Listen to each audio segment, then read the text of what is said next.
Pensiun di usia 35. Kedengarannya mustahil kan?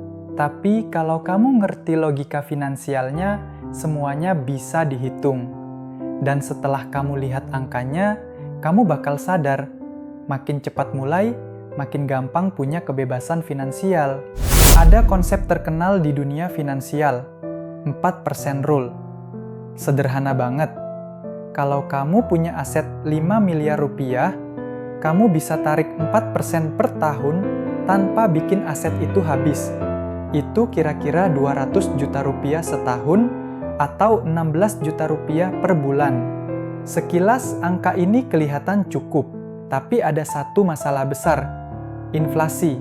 Di Indonesia, inflasi resmi 3-5% per tahun, tapi inflasi real untuk biaya hidup sehari-hari, pendidikan, kesehatan, bahkan harga properti bisa tembus 6-8%.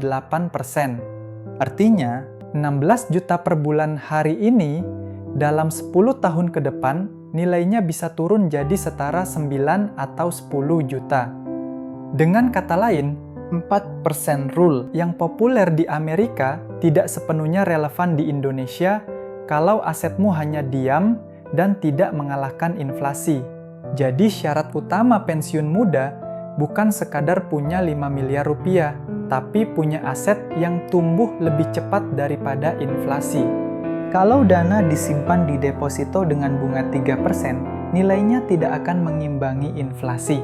Sementara saham, properti, atau bahkan Bitcoin memberi peluang tumbuh lebih cepat dari inflasi. Sekarang kita simulasikan hitungannya.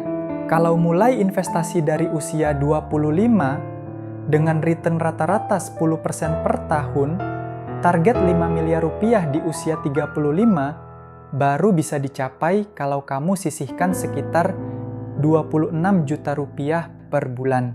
Tapi, kalau kamu baru mulai di usia 30, jumlahnya melonjak jadi sekitar 68 juta rupiah per bulan.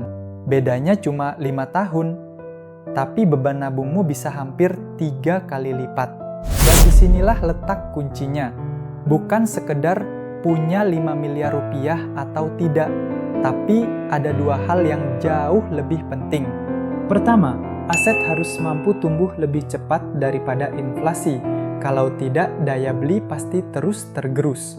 Kedua, aset perlu memberikan arus kas yang stabil.